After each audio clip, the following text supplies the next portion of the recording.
दोस्तों हर किसी ने शार्क टैंक इंडिया को देखा ही होगा। एंटरप्रेन्योरशिप का क्रेज़ चल रहा है इस देश में, इस दुनिया में।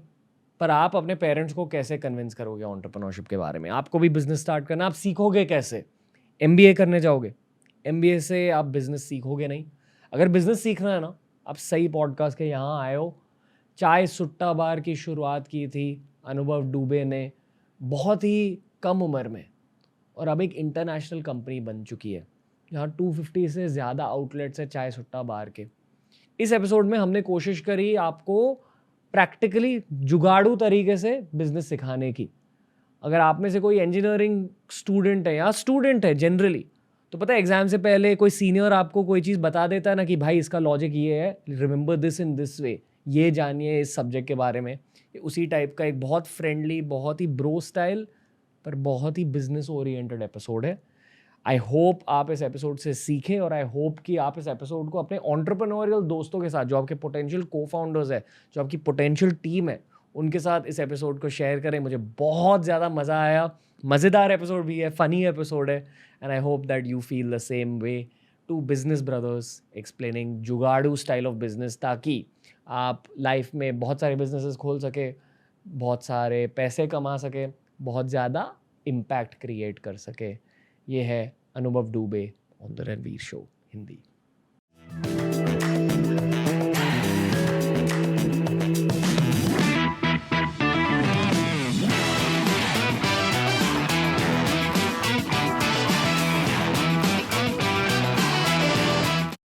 दोस्तों कहा जाता है 1993 is the year of legends. नहीं, मैं मजाक कर रहा हूँ। बट दो 1993 के लेजेंड्स यहाँ प्रेजेंट हैं। अनुभव डुबे साहब of Chai Sutta Bar, welcome to the Ranveer show. Thank you Ranveer भाई। कैसे हो भाई? एकदम फर्स्ट क्लास। आप बताइए। क्या फील हो रहा है यहाँ? बहुत ही गजब की वाइब है। जो आपके बालकनी से व्यू है वही देख के मजे आ गया, वही देख के एकदम एनर्जेटिक हो गया वापस से। आपकी स्माइल देख के मैं एनर्जेटिक हो गया। Thank you. इस स्माइल के पीछे का राज आपकी सोल है या आपका बिजनेस सक्सेस है? बताइए। स्माइल के पीछे कुछ भी नहीं है। स्माइल के पीछे स्माइल है। मतलब एक जगह मैंने पढ़ा था कि खुश रहने के लिए सबसे ज़्यादा ज़रूरी चीज़ क्या है, तो खुश रहना। तो उसके पीछे कोई ज़रूरी नहीं कि कोई चीज़ हो। आपको खुश रहने के लिए किसी चीज़ की ज़रूरत नहीं है, सिर्फ खुश रहना ज़रूरी है। आप हमेशा इतने ही खुश थे?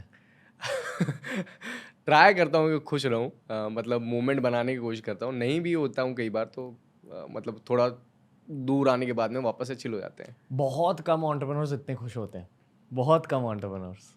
ये एंटरप्रेन्योरशिप की एक सच्चाई है। देखो, लोगों ने शार्क टैंक देख के ना बहुत ऐसे सपने देख लिए हैं खुद के लिए कि मुझे भी एंटरप्रेन्योरशिप करनी है। बट कोई एंटरप्रेन्योरशिप के क्या बोलते हैं, I don't want to use the word struggles, क्या बोल सकते हैं, डिफ़िकल्टीज नहीं जानते लोग।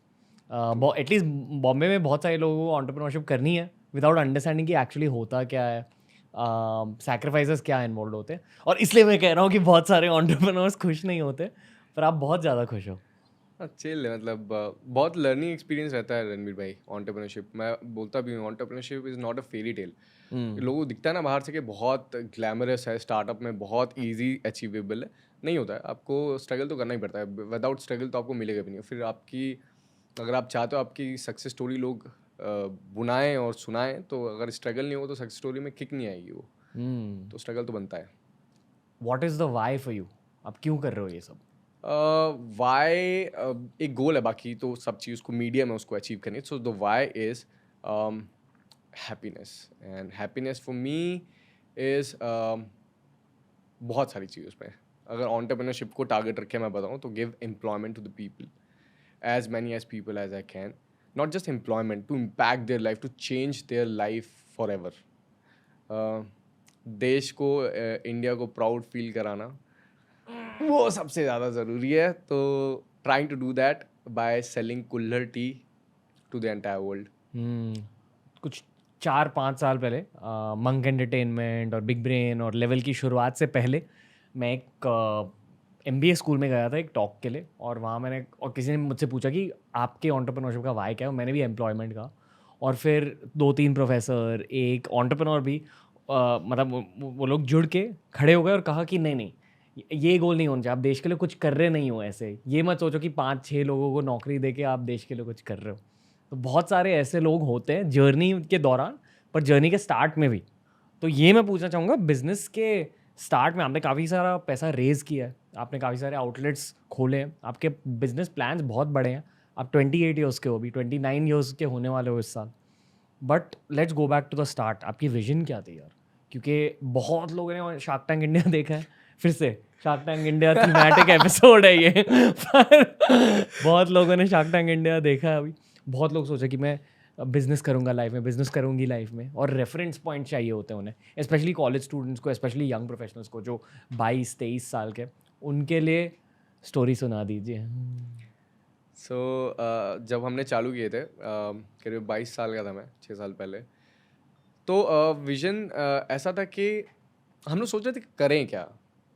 बहुत सारी चीज़ें थी कि मतलब ये तो पता था कि हमको बिज़नेस करना है, लेकिन क्या बिज़नेस करना है। तो हम लोग ने मैंने और आनंद ने अपने गाड़ी में 50-50 का पेट्रोल डाला, निकल पड़े कि यार चलो घूमते हैं, देखते हैं क्या। चाय हमको समझ में आया क्योंकि it is highest consumer beverages on planet after water. हमको ये नहीं पता था, इतना बड़ा डेटा नहीं पता था, मैं आपको फ्रैंकली बताता हूँ। हालांकि हमको ये पता था कि हर गली में चाय बिकती है और चलती भी है, हर छोटी छोटी गुमटी भी चल जाती है। हम बोले ये तो ऑलरेडी चलने वाली चीज़ें हैं, इसमें ज़्यादा मार्केटिंग की ज़रूरत नहीं पड़ती है। अगर आपने थोड़ा सा एक एज पॉइंट क्रिएट कर लिया तो ये चीज़ चल जाएगी। तो वो चीज़ हमने पकड़ी। लेकिन हमारा जो विजन था ना वो ये था कि मेरा जो पार्टनर है आनंद, उसने बोला था कि क्यों यार मैकडोनल्ड्स की फ्रेंचाइजी अपन लेते हैं। तो मैं बोला पहली बात तो यार भाई पैसे नहीं है अपने पास में कि अपन मैकडोनल्ड्स की फ्रेंचाइजी ले पाएँ। सेकेंडली क्यों फ्रेंचाइजी लें अपन एक एमएनसी कंपनी की। Why not to create our own brand and then franchise to other people. Let's expand Indian brand to the global market. So then we started this brand. हमने brand सोच के ही नाम रख दिया चाय सुट्टा बार। आपने इंजीनियरिंग करी है? नहीं, ओके ओके, जस्ट किडिंग मैंने ये बताइए। लेकिन रहा है इंजीनियर्स के साथ में। तो बहुत सारी चीज़ें, हमने ब्रांड का नाम चाय सुट्टा बार रख दिया। फिर एक आउटलेट खोला, चला। फिर सेकेंड ओपनिंग की हमने। एक ही साल के अंदर, मतलब 4 महीने के अंदर ही हमने मुंबई में अपना आउटलेट खोल दिया था। मिनी मुंबई से मुंबई में आउटलेट खोल दिया ये था। सब बूटस्ट्रैप था? सब बूटस्ट्रैप, अभी तक हम लोग बूटस्ट्रैप्ड हैं। ओह ओके ओके, मुझे कहा गया था कि you raised money as well. We raise money with our client, not with the investors. Okay. बहुत अंडररेटेड है बूटस्ट्रैप। लेकिन मुझे लगता है कि बूटस्ट्रैप सबसे ज़्यादा ज़रूरी होता और अब कितने आउटलेट्स हैं इन टोटल? है। In total we cross 250 plus और आउटलेट्स। सब बूटस्ट्रैप्ड है? सारे बूटस्ट्रैप हैं। पहले कॉन्टेक्स्ट दीजिए, बूटस्ट्रैप का मतलब क्या होता है? बूटस्ट्रैप का मतलब ये है कि आप बिना किसी से पैसे उठाए, वीसी से, एंजल इन्वेस्टर से किसी से पैसे उठाए, प्रॉफिटेबल बन के काफ़ी टाइम तक सस्टेन करो, दैट इज बूटस्ट्रैप।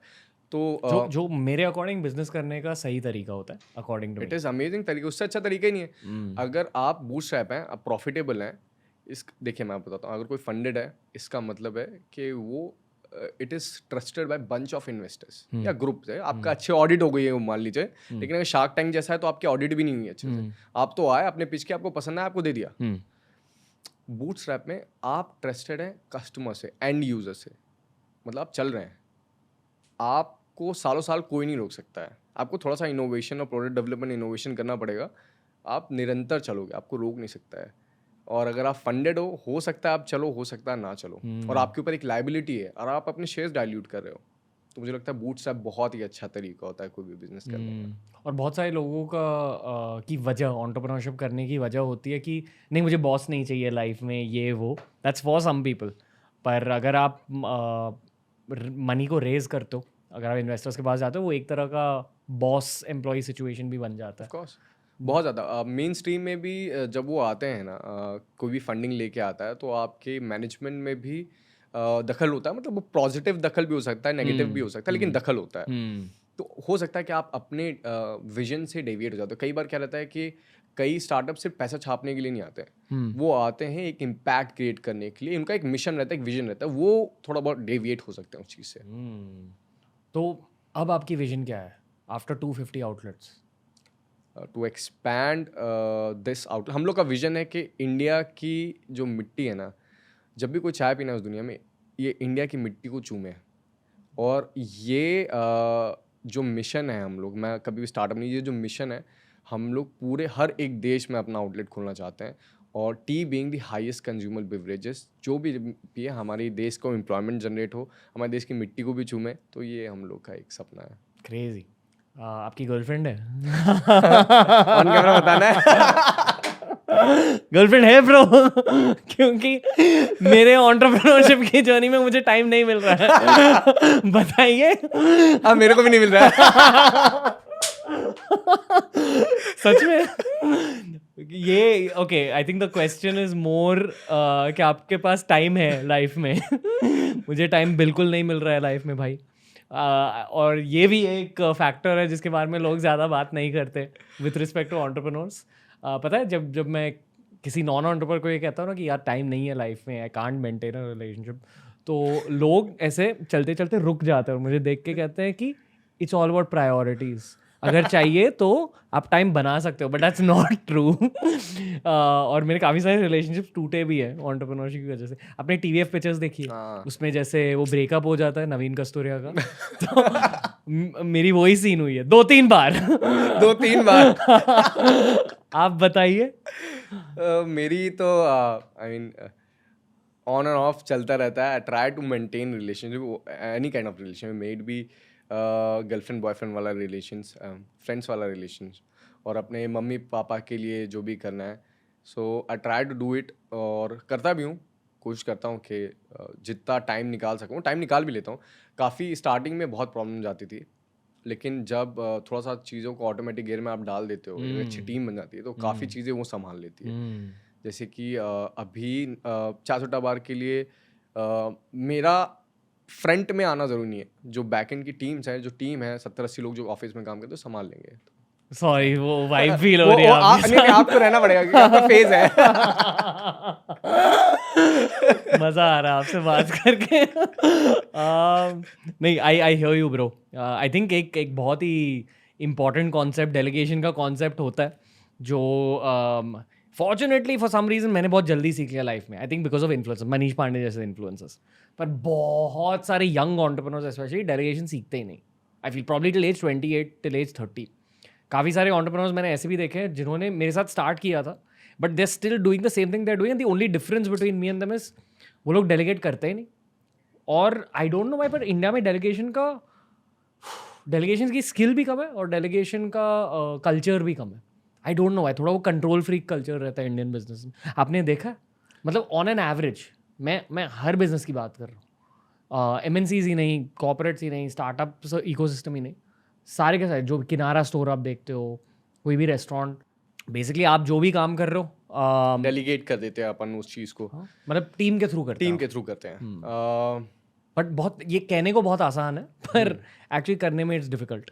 बहुत, मतलब आप जब भी डेलीगेट करते हो तब वो आपको मेक श्योर करना रहता है कि उनको आप अथॉरिटी दे रहे हो, साथ में उनके पास रिस्पॉन्सिबिलिटी भी होनी चाहिए। तो authority and responsibility goes hand in hand. अगर आप अथॉरिटी दे दोगे तो वो रिस्पॉन्सिबल नहीं रहेगा बहुत ज़्यादा, फिर किसी के अपने जूनियर्स के ऊपर ज़्यादा चलाएगा। लेकिन रिस्पॉन्सिबिलिटी रहेगी, एक बैच पैनल रहेगा, अगर वो भी मिशन ओरिएंटेड होगा तो वो काम करेगा। तो मेक श्योर कि हम लोग जितने लोगों को भी एम्प्लॉय करते हैं ना, तो वो मिशन ओरिएंटेड होने चाहिए वो लोग, और उनका विजन होना चाहिए कि हाँ यार ये चीज़ करना। अगर वो छाती में आपके ब्रांड का नाम पहन के चल रहे हैं ना, तो मेक श्योर कि वो उस ब्रांड के लिए काम करे। अगर मैं बोलता हूँ एक 400 बार का एक बंदा अगर वहाँ पे काम कर रहा है, तो ये छाती में पहन के चल कि प्लेनेट की सबसे बड़ी चाय कंपनी का पहन के चल रहा है और ये देश के लिए काम कर रहा है। तो एक पैट्रियट फीलिंग आनी चाहिए, सिर्फ कंपनी के लिए नहीं, और एक विजन के लिए भी आनी चाहिए। तब वो जाके अच्छा सा काम करता है, तब आप इजीली काम डेलीगेट कर सकते हो। तभी आप जल्दी से वो चैनल्स बना सकते हो सबऑर्डिनेट से, मतलब हम हायर मैनेजमेंट से सबऑर्डिनेट्स तक के लिए। आपका फैमिली बैकग्राउंड क्या है? मेरा फैमिली बैकग्राउंड, मेरे पापा रियल एस्टेट में है और मेरी मम्मी हाउस कीपर है। ओके, फिर आपने बिजनेस कैसे सीखा? बिजनेस जुगाड़ से रणवीर भाई, बहुत सारी चीज़ें। क्योंकि आपने इंजीनियर्स के साथ टाइम बताया। स्कूल में ही ना थोड़ा सा पढ़ने में ठीक ठाक था, तो वो बेचता था, क्या बोलते हैं, ठीक ठाक शब्द समझ। मतलब एक तो ए से मेरा आता था ना, तो रोल नंबर में आगे बैठ जाता था मैं। तो जो पीछे वाले रहते थे ना, तो उनको चीटिंग कराने के लिए मैं टैटू एक्सचेंज करता था। टैटू या नॉन डेस्क की रबड़ आधी कटी हुई, नटराज की पेंसिल, ये सारी चीज़ एक्सचेंज करता था। आई गॉट टू नो कि यार मैं एक्सचेंज करने के लिए धंधा कर सकता हूँ। फिर थोड़ा बड़े हुए तो मोबाइल चेंज करने लगे, सेकेंड मोबाइल कुछ दिन चलाने के लिए लोग दे के वो करने लगे, तो गॉट टू नो कि बिजनेस कर सकते हैं। क्योंकि पॉकेट मनी भी मेरे को फ्रेंड्स की मिल जाती थी कि यार तू ये पैसे लगा दे हमारे, और हम उससे उनके पैसे से मैं मोबाइल खरीदता था सेकेंड हैंड और उनको चलाने के लिए भी दे देता था और फिर वही मोबाइल बेच के मैं प्रॉफिट भी कमा लेता था। तो मुझे मालूम पड़ गया कि मेरे को फंडिंग भी मिल सकती है और उस फंडिंग से मैं पैसे भी कमा सकता हूँ और अपने इन्वेस्टर्स को भी खुश कर सकता हूँ समोसा और पेटीज खिला के। तो वाह, वो वहाँ से क्या मैंने किया उन पैसों के साथ? जो उससे मिले हाँ, उस टाइम के पैसों के उस साथ। टाइम के पैसे तो उड़ा दिए रणवीर भाई उन्होंने। मेरे को लगा ओके गो ऑन। गर्लफ्रेंड के लिए रिंग ले ली, पहली मुलाकात में रिंग दे दी, बाद में मालूम पड़ा भाई पहली मुलाकात में कोई रिंग नहीं देता है, वो भी इतनी महंगी। तो वो सब किस्तें लौटाई जो पुराने दोस्तों को देनी थी, पेट्रोल वगैरह के, जो मेरे को स्कूल लेके जाते थे। सो वो सारी चीज़ें। पर जब आप चाय सुट्टा बार स्टार्ट करने जा रहे थे, क्या मेंटालिटी थी आपकी? मतलब आपकी फैमिली क्या कह रही थी आपसे, आपके रिलेटिव्स क्या कह रहे थे आपसे? पता ही नहीं था, मैं तो मैंने बताया नहीं था कि मैं ये कर रहा हूँ। उनके हिसाब से तो मैं पढ़ रहा था अभी भी दिल्ली में। ये स्टोरी सुनाइए, क्या हुआ था? तो स्टार्टिंग में मैं गया यूपीएससी की तैयारी के लिए दिल्ली। जब दिल्ली गया तो आनंद का मेरे पास फ़ोन आया। आनंद मेरा फ्रेंड है बचपन का। बोला यार यहाँ पे कुछ नया बिजनेस करते हैं। अपन ने डिसाइड किया था स्कूल से निकलते टाइम कि हम लोग बिजनेस करेंगे। तो बोला ठीक है मैं आता हूँ। तो मार्केट में हम लोग गैप ढूंढ रहे थे, प्रॉब्लम ढूंढ रहे थे कि प्रॉब्लम क्या है। पर कैसे ढूंढते हैं?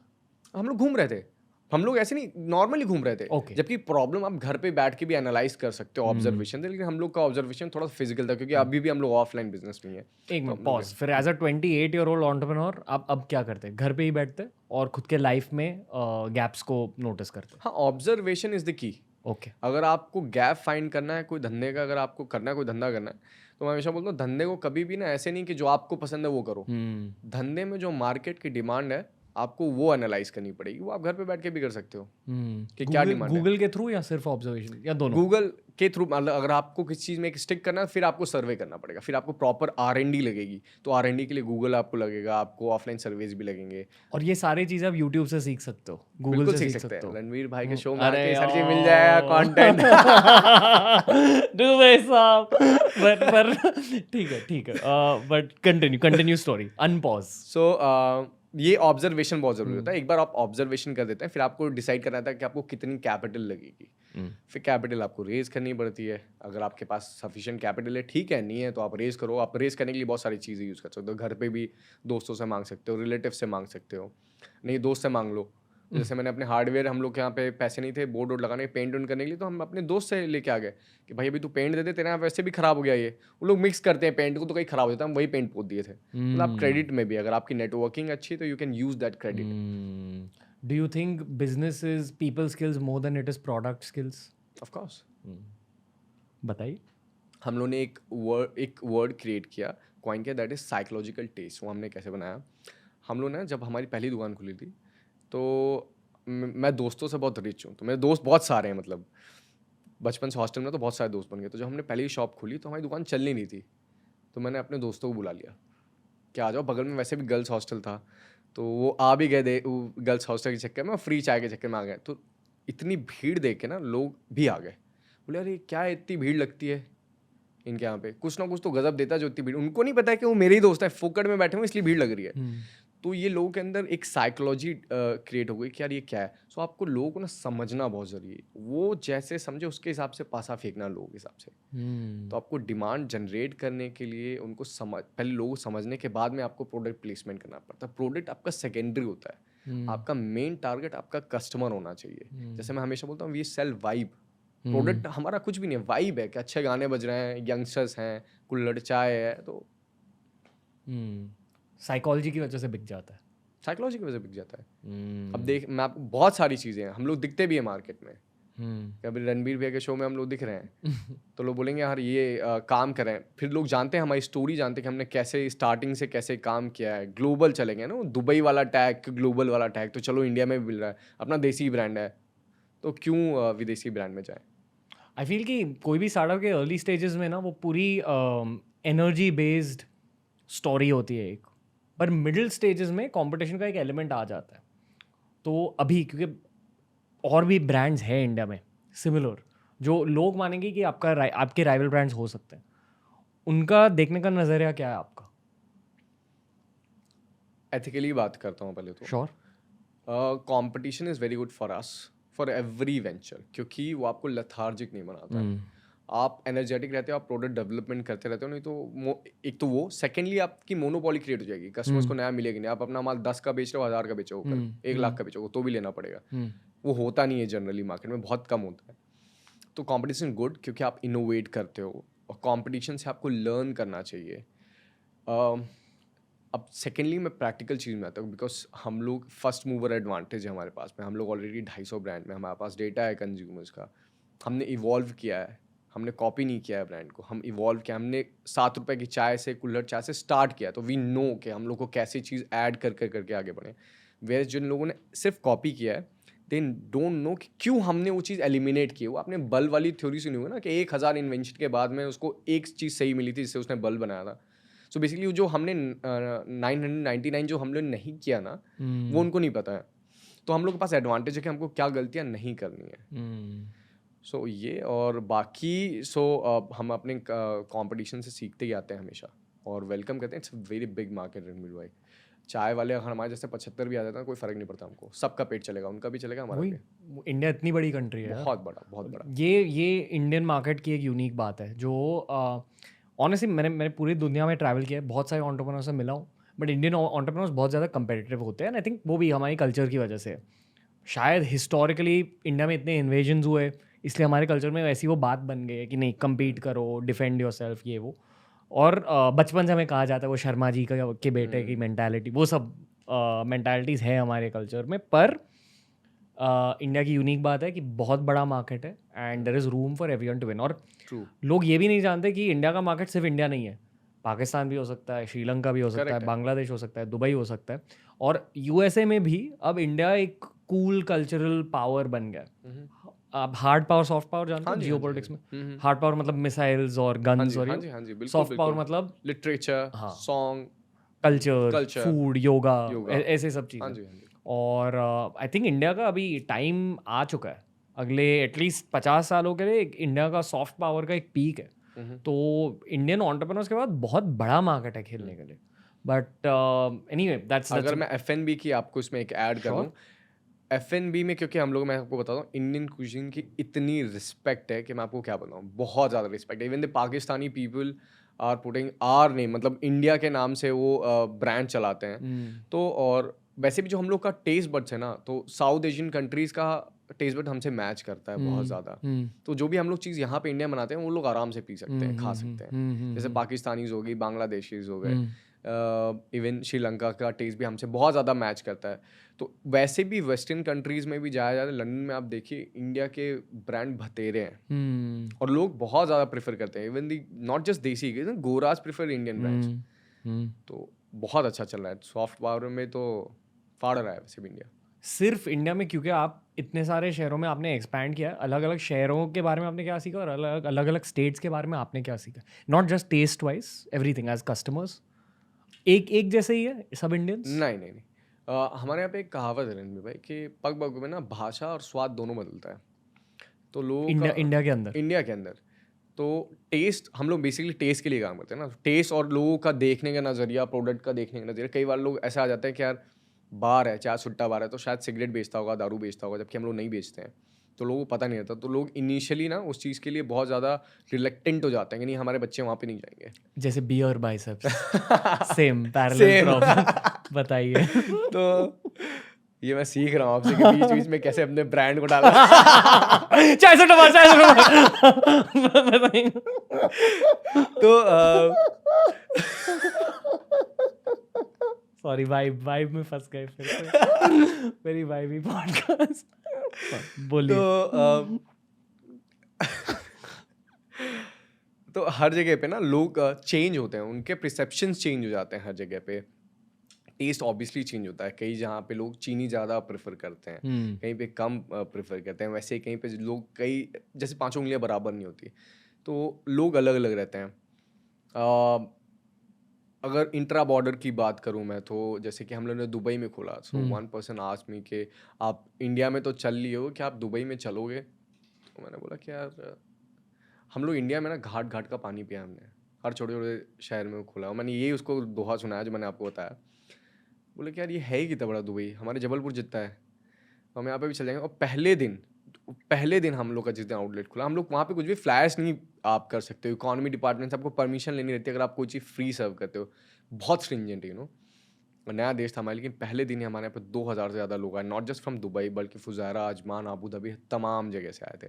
It was a grand opening for us. तो मार्केट को समझना आना चाहिए, हर जगह पे मार्केट अलग अलग रहती है, लेकिन आप लोगों को समझ लिए ना, अगर बेसिक फंडा समझ लिए ना लोगों के, तो आप लोगों को खेल जाओगे। ओके, चलो एक और लेयर के अंदर जाते हैं। लोगों को समझते कैसे हैं, नॉट जस्ट फॉर चाय सुट्टा बार, लाइफ में लोगों को समझते कैसे, क्योंकि आई फील ये असली एमबीए होता है। पर आप बताइए। कुछ बेसिक फंडा होता है लोगों के। लोग कितने भी ज़्यादा प्रैक्टिकल थॉट्स लेके आए, लेकिन उनका कोई ना कोई पेन पॉइंट होता है, दैट इज़ इमोशनल कैच। और हर इंसान के लिए कोई अलग अलग पेन पॉइंट होते हैं। बिल्कुल होता है, ओके। हर लोगों के अलग अलग पेन पॉइंट्स होते हैं। आपको वहाँ के कल्चर में पहले समझना पड़ेगा कि लोग किस चीज़ को ना इमोशनली किस चीज़ से जुड़ते हैं। कई लोग होते हैं जो उस देश के लिए जुड़ जाते हैं, कई लोग खाने से बहुत ज़्यादा जुड़ जाते हैं, कई लोग किसी स्पोर्ट से बहुत ज़्यादा जुड़े रहते हैं। जैसे इंडिया में cricket, it's not less than a religion. तो अगर आपको किसी चीज़ को टारगेट करना है, किसी चीज़ को मार्केट करना है, तो कीप क्रिकेट इन सेंटर। अगर आप इंडिया मार्केट की बात करें, आप दूसरे मार्केट में जाएंगे तो वहाँ के कल्चर को समझना पड़ेगा, लोग किस चीज़ के इर्द गिर्द हैं, उनके क्या बेसिक पॉइंट्स हैं, किस तरफ से उनका इमोशनल टच है। तो अगर आपने वो पकड़ लिया ना, तो आपको एक तो आपका प्रोडक्ट प्लेसमेंट बहुत ईजी हो जाएगा, मार्केटिंग बहुत ईजी हो जाएगी। प्रोडक्ट प्लेसमेंट और मार्केटिंग में अगर आपने जीत लिया तो आपका काम हो गया आधे ज़्यादा। क्या होती है प्रोडक्ट प्लेसमेंट? प्रोडक्ट प्लेसमेंट ये होता है कि आपका प्रोडक्ट कहाँ पे, किस जगह पे, किस टाइम पे रहना चाहिए, उसका एक्सपोजर कैसा रहना चाहिए। बेसिकली ऑफलाइन की बात करें तो मेरी शॉप कहाँ पे होनी चाहिए, तो देयर आर 1000 पैरामीटर्स कि यहाँ पे छाया होनी चाहिए, यहाँ पे पार्किंग होनी चाहिए, कॉर्नर होनी चाहिए, तो 2 जगह से एक्सपोजर मिलेगा। So that is product placement. Product placement में ये भी आता है कि कैसी चाय, फॉर एग्जांपल मैं बता रहा हूँ, तो जैसे कि वेस्टर्न कंट्री की बात करें तो मैं दूध वाली चाय नहीं दे सकता, क्योंकि लोग लैक्टोज टॉलरेंट रहते हैं, दूध से एलर्जी रहती है, तो वाटर बेस्ड ही करनी पड़ेगी। आई थिंक ये बेसिकली डिज़ाइन थिंकिंग का एक एस्पेक्ट होता है। और बेसिकली ये मैंने बहुत बार इस पॉडकास्ट पे भी कहा है कि गुरुकुल सिस्टम में, इंडिया के पुराने गुरुकुल सिस्टम में, पहला सब्जेक्ट जूनियर केजी का सब्जेक्ट होता था। पूरे साल में सिर्फ एक ही सब्जेक्ट होता था जिसका नाम था आन्वेक्षिकी। उसका बेसिक मतलब है एक ग्लास को देख के सोचना कि ये ग्लास का कलर ये क्यों है, शेप ये क्यों है, इसकी फील कैसी है, ये टेबल ऐसा क्यों है, टेबल को हम अगर ऐसे बदलेंगे तो क्या बेहतर हो जाएगा, ये पेंटिंग ऐसी क्यों है। पूरी दुनिया को एक डिज़ाइन थिंकिंग के नज़रिए से देखना। पर यूरोपियन इम्पीरियलिज्म जब हुआ इंडिया में, तो उन लोग ने आन्वेक्षिकी को भी सॉर्ट ऑफ हटा दिया साइड पे, और गुरुकुल सिस्टम को ऑब्वियसली हटा दिया। अभी आन्वेक्षिकी का राइज फिर से हो रहा है, पर स्कूलिंग में नहीं, हमारे एजुकेशन सिस्टम में नहीं, पर कंटेंट के थ्रू, पॉडकास्ट के थ्रू। बेसिकली कंटेंट क्रिएटर्स में भी हमें दिखता है कि जो नई जनरेशन आ रही है कंटेंट क्रिएटर्स की, उन्हें ऑटोमेटिकली काफ़ी ज़्यादा एडवांस एडिटिंग के बारे में काफ़ी सारी चीज़ें पता है, जो मोस्टली हमारे एज के एक्सपीरियंस एडिटर्स को पता रहता है आफ्टर ईयर्स ऑफ एडिटिंग। पर इन लोगों ने ऑब्जर्वेशन से उन चीज़ों को सीख लिया। That's an impact of design thinking. तो आई फील कि ओवरऑल इंडिया में डिज़ाइन थिंकिंग की नॉलेज ज़्यादा बढ़ रही है, और उसका एक एस्पेक्ट शायद ये है जो आपने कहा, प्रोडक्ट प्लेसमेंट। मतलब अगेन साइकोलॉजी को समझना और क्रिटिकल थिंकिंग, क्रिटिकल ऑब्जर्वेशन भी बोल सकते हैं, आई थिंक। और ये मेक और ब्रेक स्किल होती है बिजनेस में। आई डोंट, देखो मैंने खुद ऑनेस्टली शार्क टैंक इंडिया देखा नहीं था ज़्यादा, but I think there were design thinking aspects which appeal to people on Shark Tank India also, कि यार लोग ऐसे भी सोच सकते हैं, ऐसे भी बिजनेसेस बना सकते हैं। बट डिज़ाइन थिंकिंग एक ऐसी स्किल होती है जो एज 22 के बाद इंक्रीज होते जाती है, अगर आप ऑब्जर्वेंट रहोगे तो। पर अगर आपने लाइफ में हार मान ली ना कि अभी यही करना है, यही एक ही जॉब करना है लाइफ भर, या एक ये छोटा बिजनेस चलाना है लाइफ भर, आपकी डिज़ाइन थिंकिंग कभी इंक्रीज नहीं होगी। पर आपने कभी सोचा डिज़ाइन थिंकिंग के बारे में? मुझे लगता है जो आप बोल रहे हैं, जितना मैं समझ पा रहा हूँ, तो ये क्रिटिकल ऑब्जर्वेशन है। क्रिटिकल ऑब्जर्वेशन के बाद डाइवर्सिफिकेशन है। तो मुझे ऐसा लगता है कि हम लोग बिजनेस में ना, हम लोग डाइवर्सिफिकेशन में बहुत ज़्यादा बात करते हैं। तो एक टाइम के बाद ना आदमी एक पल में थम जाता है कि यार यही जीवन चल रहा है, इसी में चलने दो। लेकिन कभी भी पड़ाव कैसा भी ऊपर नीचे आ सकता है। जैसे अगर कोई आदमी थम गया जॉब पे कि यार मेरे को जॉब ही करनी है जीवन भर, तो वहीं पे रुक जाएगा। डाइवर्सिफाई नहीं किया उसने, रिस्क नहीं लिया लाइफ में कि यार चलो एक बिजनेस भी करके देखते हैं, एक कुछ नया स्विच करके देखते हैं, शायद अच्छी जॉब मिल जाए, अच्छी पोस्ट मिल जाए। तो वो वहीं पर अटक जाएगा। उसके लिए पहले उसको वहाँ पे ऐड करने के लिए पहले उसको ऑब्जर्व करना पड़े, क्या मैं इस लायक हूँ, और वो ट्राई करेगा तभी उसको मालूम पड़ेगा कि भाई मैं इस लायक था कि नहीं था। ये इन अ वे खुद की लाइफ की अन्वेषिकी होती है, बिल्कुल। एज इन खुद की लाइफ पर डिज़ाइन थिंकिंग अप्लाई करना। हम्म। आप करते हो ऐसे? मतलब मोस्टली हर कोई एंटरप्रेन्योर करता है, इवन एट एज 28 29। आप खुद की लाइफ को ऑब्जर्व करके क्या सोच रहे हो? आपको क्या बदलना है खुद के बारे में, खुद की जर्नी के बारे में, खुद के बिजनेस के बारे में क्या सोच रहे हो? रणबीर भाई, मेरा ना एक पर्टिकुलर एक गोल है, मैंने जैसे बोला ना पहले, दैट इज़ हैप्पीनेस।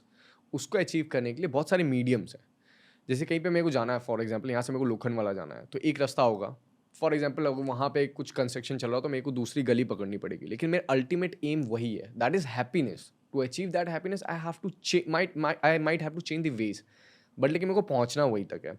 तो उसके कई बार वेज रहते हैं।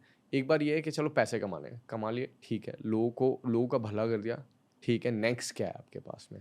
उसी हैप्पीनेस को बरकरार रखने के लिए आप यही दोनों चीज़ करते रहिए। एक थर्ड वे भी है कि जिससे आपको हैप्पीनेस मिल सकती है। इट माइट बी स्पिरिचुअलिटी, कि जिस चीज़ को मैंने अभी एक्सप्लोर नहीं किया तो मैं उधर जाऊँगा ये करने के बाद में। सो मैंने एक बुक पढ़ी थी, योर नेक्स्ट 5 मूव्स। तो उसमें आपको हर अपने 5 मूव्स सोच के रखनी रहती है। तो मैंने उसको थोड़ा चेंज कर दिया। नेक्स्ट 5 मूव्स को मैं अपने 5 बेसिकली गोल्स बना दिए कि मेरे को ये करना है लाइफ में, जिसमें कई चीज़ मॉनेटरी ड्रिवन है, कई चीज़ स्पिरिचुअल ड्रिवन है, कई चीज़ इमोशनल ड्रिवन है मेरी। तो वो ऐसे बना के मैं चलता रहता हूँ। वो चेंज होती रहती है टाइम टू टाइम। अब क्या है वो 5 चीज़ें, क्या है अब? अभी ये है कि एक तो मम्मी पापा के साथ काफ़ी टाइम मुझे रहना है। मुझे अब मेरे यहाँ पे जितने भी बहुत इनिशियली एम्प्लॉयज़ थे, उनके लिए मुझे घर चाहिए, गाड़ी चाहिए, और एक बड़ा ऑफिस बना रहे हैं हम लोग, उस चीज़ में चल ही रहा है काम। फिर फॉरेन ट्रिप सारी करनी है। आपका शो था वो हो गया। मैं बहुत ज़्यादा फ्लैटर्ड हूँ, मैं सोच नहीं सकता रिस्पॉन्स के बारे में अभी। नहीं बट नहीं, इट्स नाइस सर। किसने लिखी थी वो किताब? Next 5 things, your next 5 moves. Your next 5 moves. Author author का नाम भूल गया मैं। ओके। बट आप देखो, ऑनेस्टली आप फिर भी आप कह रहे हो कि आपको खुश होना है। आई फील कि आप ऑलरेडी खुश हो, और वो कहते हैं ना कि happiness is not a destination, it is a journey. तो एटलीस्ट जर्नी में आप डेफिनेटली हैप्पी हो। 100%। मैं बता भी नहीं पा रहा क्योंकि मुझे खुद नहीं पता क्या हो रहा है मेरे दिमाग के अंदर। तो बेसिकली ये पॉडकास्ट के थ्रू मैं दुनिया के सामने ग्रो अप कर रहा हूँ, and at this stage of my life I am not the happiest, पता नहीं क्यों। और मैं वो हैप्पीनेस के पार्ट्स ढूंढ रहा हूँ, मेडिटेशन भी कर रहा हूँ, स्पिरिचुअल किताबें भी पढ़ रहा हूँ, जो पहले कर रहा था वो भी कर रहा हूँ। Just something is not okay, और मुझे खुद नहीं पता। ये फीलिंग आपको होती है कभी, या हुई है? होती थी, कई बार हुई है। आप जब बहुत ज़्यादा ऑक्यूपाइड हो जाते हो, बहुत सारे स्टफ आपके माइंड में रहते हो, आप भले अकेले रहोगे लेकिन वो चीज़ आपके बैक एंड माइंड में चलती रहेगी। तो पहले जितनी चीज़ आपको लग रही है ना कि आप इस चीज़ से ऑक्यूपाइड, पहले तो आप उसको निपटा लीजिए। पहले एकदम शांति हो जाइए उस चीज़ के। दूसरे काम से अपने आप को ऑक्यूपाइड करिए मत, थोड़ा खुद को समय दीजिए। जब आदमी खुद को समय देता है तो बहुत सारी चीज़ उसको मालूम पड़ती है। ऐसा रहता है ना कि आपके एक्सपेक्टेशंस आपसे बहुत ज़्यादा बढ़ जाते हैं, खुद से बहुत ज़्यादा बढ़ जाते हैं कि यार मुझे ये चीज़ करनी है। सिर्फ मेरे लिए नहीं, मेरी टीम के लिए, मेरे घर वालों के लिए, मेरे खुद के लिए, कि मेरे को उस लेवल तक पहुंचना है। मेरे फ्यूचर गर्लफ्रेंड के लिए नहीं, पर बताइए। हाँ, उस चीज़ के लिए भी। उस चीज़ के लिए, सिर्फ उसी चीज़ के लिए। तो उस चीज़ के लिए आदमी खुद को बहुत ज़्यादा रिस्पॉन्सिबल फील कराने लग जाता है, तो वो उससे दब जाता है। उस चीज़ से उभरिए। जब आएगी आ जाएगी, आनी है आपकी, कहाँ जाएगी? हाँ यार, मैं बहुत अकेला हूँ आजकल। कोई भेज दो, भगवान जी प्लीज भेज दीजिए। चाय सुट्टाबार में बहुत सारी लव स्टोरी बनती है, आप जाइए वहाँ पे। पियो वाइसेस फॉर फिलोसोफर। मजाक कर रहा हूँ। नहीं but okay, let's actually talk about mental health. ये एक और एस्पेक्ट है। मतलब मेरे लिए ये पॉडकास्ट ना एक sort of practical MBA podcast है, क्योंकि जब मैं 22 साल का था तब मैंने बहुत अलग अलग इंटर्नशिप्स की थी कॉलेज में। एक इंटर्नशिप फैमिली के साथ भी की थी, और मेरे फैमिली में कई सारे लोगों ने मुझसे कहा कि यार बिजनेस करना है लाइफ में, पहले MBA करना पड़ेगा। ये झूठ होता है पहले तो, क्योंकि MBA अच्छा कोर्स है अगर आपको कॉर्पोरेट जॉब चाहिए, अगर आपको हायर पे पैकेजेस चाहिए। बट अगर आपको बिजनेस स्टार्ट करना है, वो बेसिकली प्रैक्टिकल एक्सपोजर से आप बिजनेस के बारे में सीख लोगे। तो मेरी क्वेश्चन यही है कि जब आप प्रैक्टिकल एमबीए को के बारे में सिखा रहे हो लोगों को, I feel mental toughness, mental fitness, mental health के बारे में भी बात करनी चाहिए। आई एम श्योर कि आपकी भी जर्नी हुई है पहले। हमेशा आपका गोल हैप्पीनेस ही था पहले से? पहले इनिशियली तो पैसा कमाना था, मैं आपको सही बात बताता हूँ। किस एज तक? हमेशा ही मेरे को ये लगता था कि पैसे ही कमाना है, खूब पैसा छापना है जीवन में, खूब गाड़ी, खूब अय्याशी, खूब बड़ा घर, फॉरेन ट्रिप्स, मतलब वो ना डेल वेंजेरियन वाली लाइफ वो चाहिए थी स्टार्टिंग के एज में, अर्ली 20s, टीन एजर्स में। मैं जब थोड़ा बहुत कमा लिया तो समझ में आया कि यार यही चीज़ नहीं होती है, इसमें कंप्लीट मज़े नहीं है, कुछ सेटिस्फैक्शन है जो लैक कर रहा है। So monetary satisfaction not the only satisfaction. तब फिर मैं दूसरी चीज़ को हंट करने लग गया कि किस चीज़ से मुझे अच्छा लगेगा। सो आई एक्सप्लोर्ड के शायद मुझे जैसे हम लोग ऑर्फन्स को एम्प्लॉयमेंट देते हैं, उससे मुझे मिलेगा।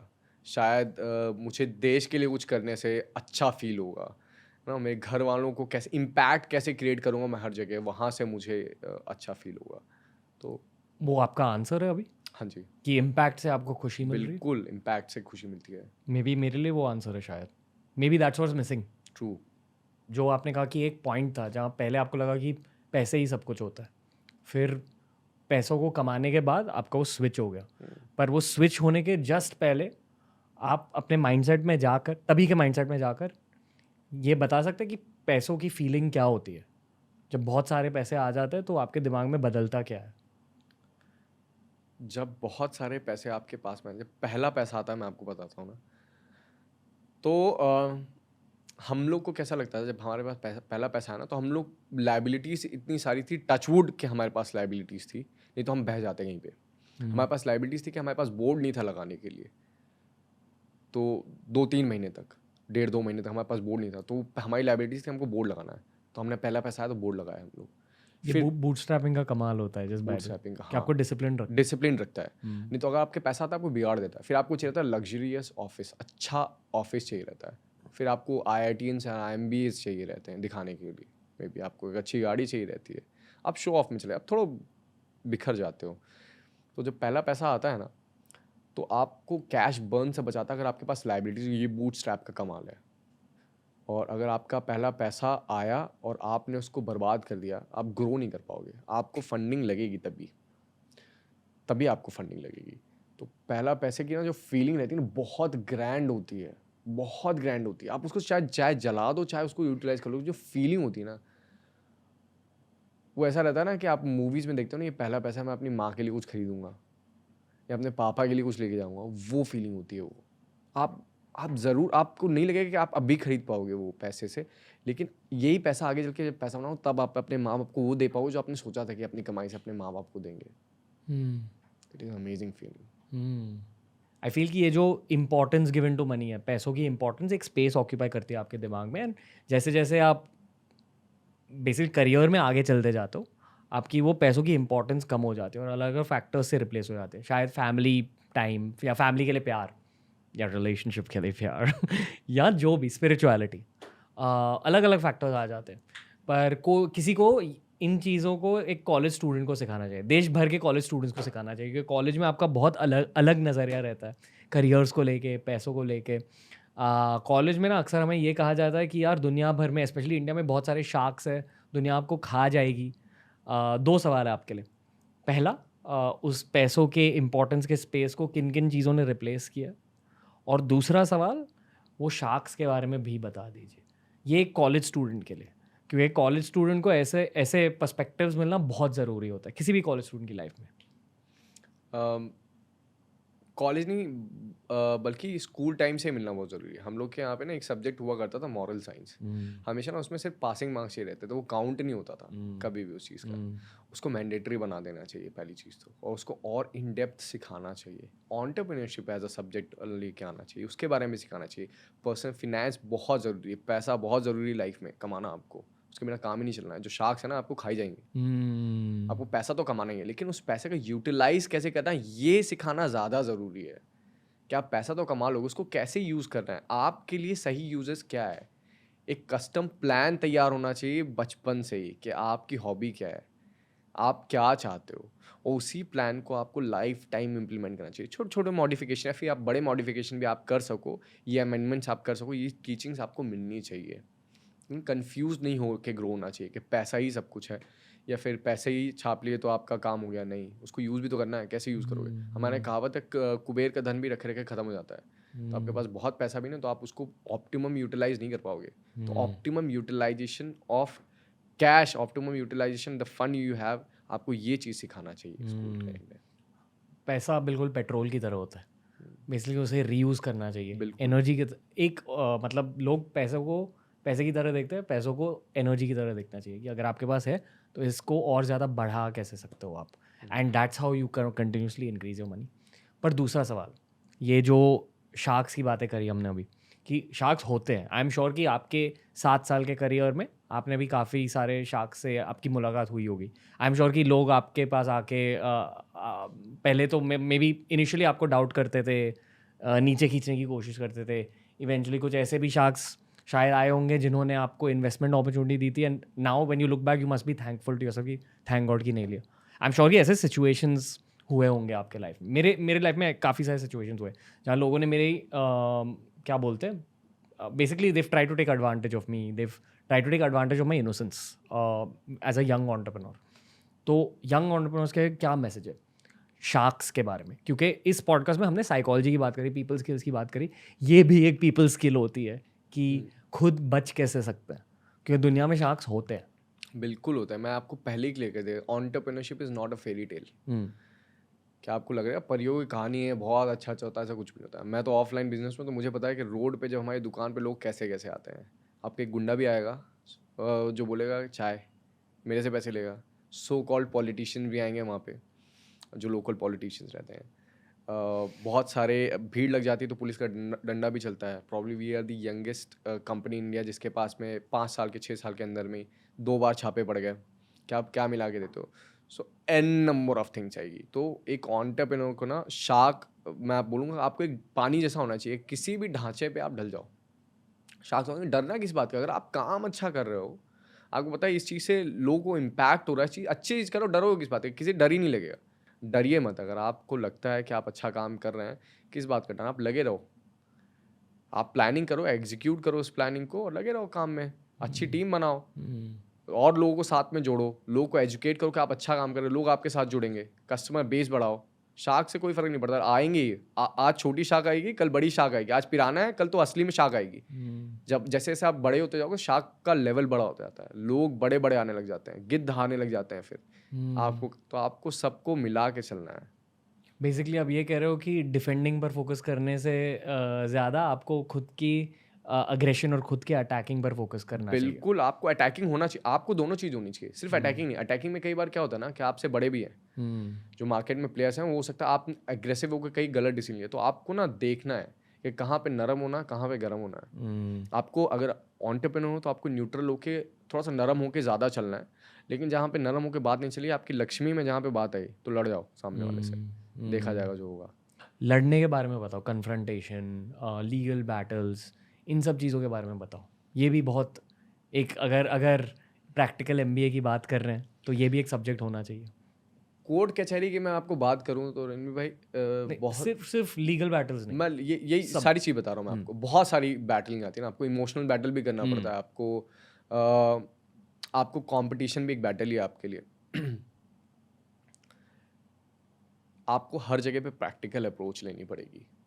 कोई भाई आ गया, एक मसल पावर आ गया आपके सामने, तो उसको कैसे हैंडल करना है? पहली बात तो आपको ये नहीं सोचना है कि यार ये बेकार है, वो भी 10 रुपये लेके आ रहा है चाय के लिए। मैं अपनी बात बताऊँ तो वो भी मेरे लिए लक्ष्मी है। तो उसको हैंडल करना है कि भाई उससे मैं प्यार से कैसे स्माइल करके उसको काम डाउन कर दूँ, उससे 10 रुपये भी ले लूँ, उसको यहाँ पे बिना कुछ कान के उसको जाने भी दूँ। तो आपको हर एक जगह पे अपना रुख बदलते हुए काम करना। ये एंटरप्रेन्योरशिप की डेफिनेशन ही होती है ना, बार बार चेंज करते रहना, लोगों के हिसाब से एक्ट करते रहना, मार्केट के हिसाब से एक्ट करते रहना। यही तो एंटरप्रेन्योरशिप होती है। हर जगह पे आपको एंटरप्रेन्योरशिप स्किल दिखानी पड़ेगी। हम एक ऐप बना रहे हैं जिसका नाम है लेवल। ये मैं ब्रांडिंग नहीं कर रहा हूँ, पर एक ऐप है और जहाँ वो बीटा वर्जन अभी 2 हफ्ता में रिलीज हो। नहीं, मजाक कर रहा, बट मजाक नहीं कर रहा, मजाक, इन्फॉर्मेटिव मजाक था ये। तो उसमें मेरे को फाउंडर मेरे से बहुत सीनियर है, 6 साल सीनियर है। बहुत एक्सपीरियंस बिजनेस पर्सन है हर्षिल कारिया, और माई reason for working with him was मुझे सॉर्ट ऑफ हायर एजुकेशन करना था, कि मेरे बाकी को फाउंडर्स अराउंड मेरे एज के, सिर्फ मनीष भाई मेरे से थोड़े ज़्यादा बड़े, हर्षिल उनसे भी बड़े हैं in terms of age and experience. तो my reason for working with Harshil was to learn, और मैंने ये नोटिस किया कि एट वो कुछ 34-35 ईयर्स के, अब वो क्या करते हैं, कोई भी वो या तो बकचोदी करता है, ठीक है, मस्ती में टीम के साथ, जो भी नॉर्मल फन, पर जब काम की बातें हो रही है ना, वी हैव आइडिएशन सेशंस जहाँ आप फ्री फ्लो थिंकिंग कर सकते हो, ये कर सकते हैं, वो कर सकते हैं, and we have practical sessions. और उन्होंने इन दोनों सेशंस के बीच एक बहुत स्ट्रिक्ट क्या बोलते हैं बॉर्डर क्रिएट करी है। तो अगर प्रैक्टिकल सेशंस की बातें हो रही है, आपके मुंह से निकलती हुई हर सेंटेंस में काइनेटिक एनर्जी होनी चाहिए, मतलब प्रैक्टिकलिटी होनी चाहिए। Don't say anything which can't be applied. मतलब आप अगर प्रैक्टिकल सेशंस में सिर्फ आइडियाज़ के बारे में बात कर रहे हो, दैट्स नॉट एक्सेप्टेड। हम जब बातें भी करते हैं एक दूसरे से, every sentence that leaves your mouth has to be calculated. और ये बहुत टफ कल्चर है, बट बहुत ज़्यादा यूजफुल कल्चर बन गया हमारे लिए। और ये कोई स्कूल कॉलेज आपको सिखाएगा नहीं, बट इतना इतना क्या बोलते हैं, इतनी ज़्यादा एफिशिएंसी आ गई है, इतनी ज़्यादा तेज़ी आ गई है बिजनेस में, that this has been a big business lesson from age 28 of my life. तो एक फाइनल सेक्शन है पॉडकास्ट की जो हम करेंगे, पर उसके पहले मैं आपसे ये पूछना चाहूँगा, एट एज 28 आपका सबसे बड़ा बिजनेस लेसन क्या है? एट एज 28 पिछले साल का, प्लस कोविड हुआ था जो सबसे ज़्यादा टेस्टिंग है। आई एम श्योर कि आप टेक्निकली हॉस्पिटैलिटी बिजनेस में हो, हाँ, तो पूरा ऑफलाइन। मैं वही पता, आपको रुकना नहीं है, कीप गोइंग, आप हसल करते रहो, रुको मत, डोंट स्टॉप। आपको कभी भी कॉमा भी नहीं लगना चाहिए, करते रहो, कुछ भी करते रहो, कहीं ना कहीं तो लगे, हाथ पैर मारते रहना चाहिए। तो हम लोग का क्या हुआ, जब हमारे शटर बंद हुए ना रणवीर भाई, तो हम लोग को किराया, हम लोग हर जगह पे जहाँ पे सिचुएटेड है बहुत ज़्यादा किराया है, ऑफिस का किराया, दुकान का भाड़ा, आपके गोडाउन का, जितने भी हमारे यहाँ पे सामान रखे थे सबकी शेल्फ लाइफ होती, सारा ख़राब। हमारे यहाँ पे जितने लड़के काम करते हैं ज़्यादातर ऑर्फन, हम उनकी सैलरी नहीं काट सकते, सबकी सैलरी देनी है। तो हम लोग का कैश फ्लो ना नेगेटिव तरफ जाने लग गया। जैसे हमारे शटर बंद हुए ना, हमने अपना लैपटॉप खोल लिया, और लैपटॉप खोला हमने उसी टाइम पे, कोविड के टाइम पे, लॉकडाउन के टाइम पे ही अपनी कंपनी इनकॉर्पोरेट की यूएस, कनाडा और यूके में। तो आप करते जाओ ना कहीं तुक्का लगेगा आपको। आपकी पुरानी जितने आपके पास इनपुट है ना, उसको यूज करो, उस इनपुट्स को, कुछ ना कुछ तो तगड़ा आउटपुट निकलेगा। जस्ट डोंट स्टॉप, रुकना नहीं है, कुछ भी हो जाए रुकने का नहीं है। शायद यही एंटरप्रेन्योरशिप की डेफिनेशन भी होती है, बिल्कुल, बस चीज़ें करते रहो, कहीं ना कहीं कुछ ना कुछ तो होगा आपका। अब क्या प्लान कर रहे हो, आगे का क्या प्लान कर रहे हो? Expansion, scaling? Expansion with sustainability और डाइवर्सिफिकेशन साथ में। We are to the real estate also, तो हम लोग वो चीज़ भी करते हैं। मैकडॉनल्ड्स मॉडल की तरह? मैकडॉनल्ड्स मॉडल की तरह भी, और वैसे भी हम लोग एक टाउनशिप्स और ये सब करते रहते हैं। मैकडॉनल्ड से आपने सीखा क्या है वैसे एज अ ब्रांड, क्योंकि आप उसी सेक्टर में काम कर रहे हो, पैरेलल बिजनेस मॉडल है, तो जैसे as a YouTuber I don't have a reference point, मैं ढूंढते रहता हूँ, शायद फरहान अख्तर हो सकते हैं, शायद अमेरिकन यूट्यूबर्स हो सकते हैं, बट मैकडॉनल्ड्स आपका एक बहुत स्ट्रॉन्ग रेफरेंस पॉइंट है। तो उनको स्टडी कर करके आपने सीखा क्या है? उन लोग ने इतना एक्सपैंड, आपने फाउंडर मूवी देखी होगी, हाँ, आपकी भी एनर्जी उससे मैच करती है बहुत ज़्यादा। बिल्कुल।